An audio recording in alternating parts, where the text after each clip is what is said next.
are your meetings suffering from biases? And I'm here to tell you that they are. It doesn't matter how good you are at addressing diversity, equity, inclusion, access. Your meetings are going to suffer from biases, but there's a lot of work we can do to minimize that. For those of you who don't know me, I'm Sarah Livieri. I'm a nonprofit business consultant and creator of the Impact Method, and I love helping nonprofits change the way they operate so they can make a bigger impact without burning out. And one of the things I love helping organizations with when it comes to DEI is making it easier to implement, because it's such a big, scary topic. It's too easy to get frozen or feel like it's this mountainous thing to climb over, when really we need to be taking lots of small steps on a regular basis to start taking action now. So let's dive right in. Now, the first thing I want to say is, in this training, you're going to hear me talk about biases and inequities. And those of you know that I also have a pretty strong marketing background. In marketing, we often talk about, well, what's the difference between being for something and being against something? And it actually works in psychology, and the way the human brain works is we respond much stronger to being against things than being for things. And as much as I love the positive language of diversity, equity, and inclusion, some people add access in there. When it comes to taking action, I think that oftentimes using the against, what we want to avoid, is really helpful. It's what I love about the term anti-racist. And it's also what I like about the more generalized terms of saying we're against biases and inequities, because those two words actually, if you can get rid of biases and inequities, you end up with diversity and inclusion and access. So we don't have to have so many words thrown around too when we talk about being against biases and inequities. So that's a little vocabulary you'll hear me using in this training. First of all, I told you that your meetings are already influenced by biases and inequities. And here's why. As much as we may have internal things, systems and processes and stuff that we can change, all of our meetings, the fact that you have the people in your organization who you have, the donors that you have, the people that you engage with, those are affected by external biases and inequities. We often, when we talk about systemic racism or sexism, these are external things that are coming into our organizations, whether we like it or not, just by the fact that we exist and have people in our organizations. So we always want to be thinking about both of these and realize that the internal things we can often take action to change once we become aware of them. And the external things are things we need to just kind of continually mitigate and take steps to kind of rebalance the equation, right? So we're always having an imbalanced equation come in because of these external things, but we can take steps to kind of try to rebalance things in our organizations. Now, let's talk about meetings specifically. And I have a special giveaway for you at the end today, so make sure you stick around for the giveaway. So there's really three parts, and two of which we're going to focus on today when it comes to your meetings. There's the before, during, and after. And for each of these, we need to consider both those internal and external biases. Before the meeting, the way these biases and inequities are impacting us are who actually makes it to the meeting. So for example, you might not have a diverse staff, and that might be the result of external and systemic biases and inequities. And as a result, it doesn't matter if you could invite everybody on your staff to your meeting, and you still won't be including a great set of voices, right? So you have some steps, some proactive steps you can do to try to diversify your staff. You might be holding meetings at a place that is not physically accessible to some folks, whether they're in a wheelchair or they have a developmental disability. So let's say, has to be, if you want to make sure that people of all physical abilities can attend, it has to be accessible.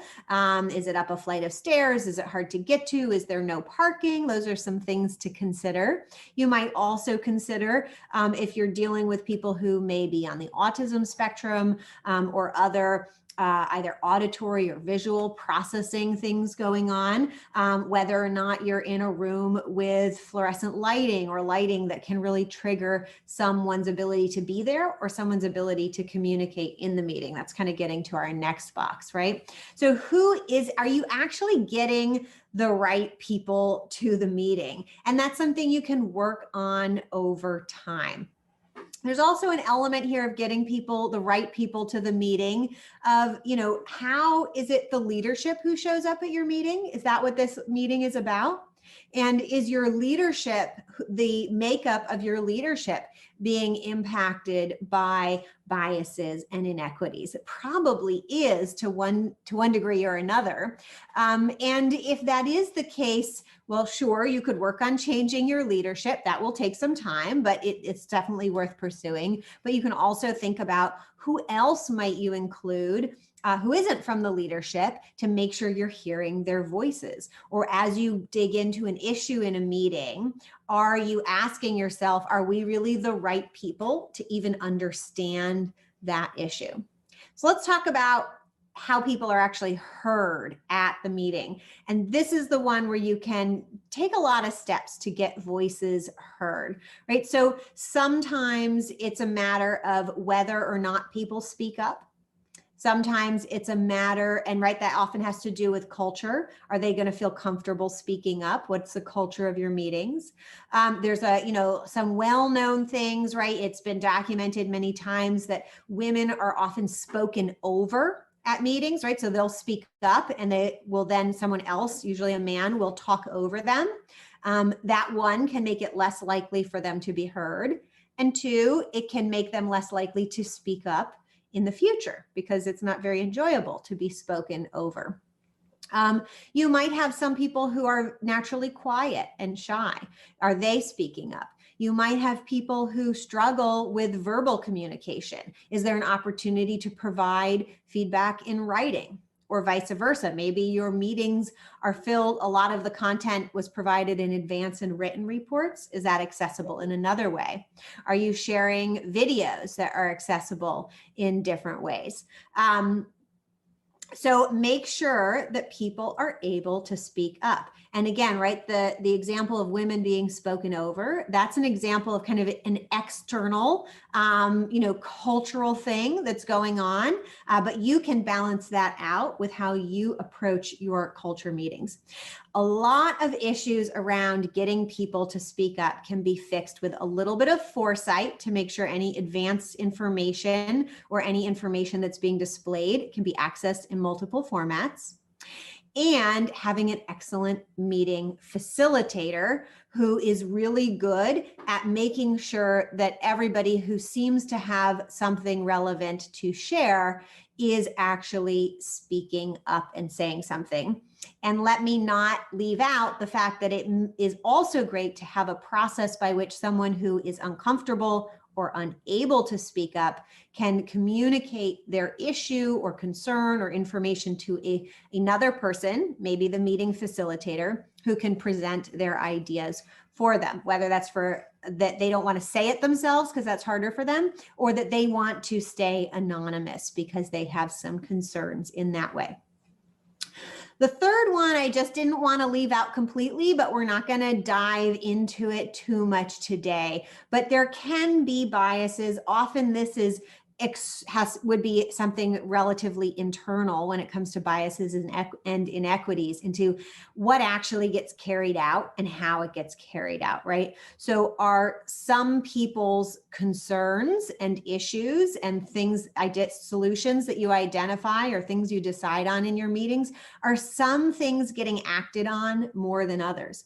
Are there certain issues that always get pushed to the bottom of the to-do list?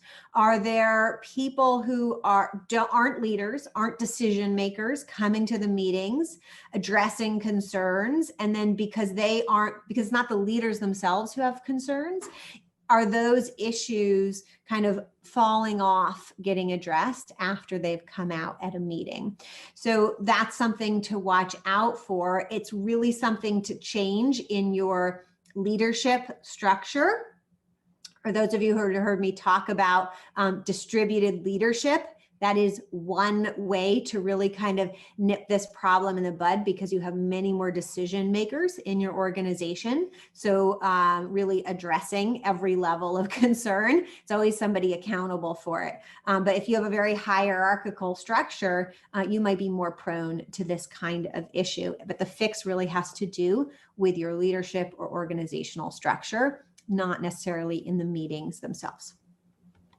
So let's talk about my number one tip for making it easy to get started with addressing some of these issues in your meetings. Because yes, you could go out and do a training of awareness and you can kind of dig in and think about how your meetings are organized. But you can take this simple systemic approach to fixing your meetings. And it's what I call the DEI meeting checklist. And I've made it available for you, so you don't have to like scramble down the notes here. You can go to pivotground.com/DEI checklist, and you can get access to an editable copy that you can make your own. And so how do you use this checklist? I recommend that you use it after every meeting. You just have everybody do a quick fill out. And you take note, the meeting facilitator or somebody should be in charge of taking note the issues that are coming up. And if you'll notice at the bottom of this checklist, it says, if you answered yes to any of these questions, please raise them as an issue at your next issues meeting or whatever kinds of meetings you run. This is a flag to raise this as an issue in your organization or follow up with somebody in your organization who can start working on this issue. So I have some examples here. Basically, everyone is answering the question, was attendance or communication, right? Those are our two main meeting buckets. Was, who made it to the meeting, or how is communication handled at the meeting? So was attendance or communication in this meeting impacted by biases or inequities related to any of the following? Now, I just have kind of a general list of things that might be that are likely to be relevant to your organization, and you can go through it and add things or remove things if they're not appropriate for your organization. So this is a quick way to just take a quick temperature, right? So if you see multiple people checking a box, or you're seeing the same box checked over and over again, you've got kind of a bigger issue to address. If it's just one person, then you could be touching the tip of an iceberg, or it could be a smaller issue. So, right, but this gives you the opportunity to know what needs to be addressed first in your organization. And you can even track the data from these checklists over time to mark your progress. Now, this isn't a one and done activity, right? Because the nature of biases and inequities is new biases and inequities can kind of appear over time. So it's not like you did the workshop once, or you did the checklist once and you're golden. This is something you're going to do after every meeting, and you'll notice things improve. But then at certain times, new things might pop up for your organization. So this checklist is going to serve as a temperature gauge, an early warning sign, and a way to just little by little start chinking away at that DEI work that probably most of you have started or are dying to start. In addition, doing this checklist after every meeting, people just knowing that they're going to fill it out, is a great way to kind of rebring awareness to your meeting attendees at every meeting.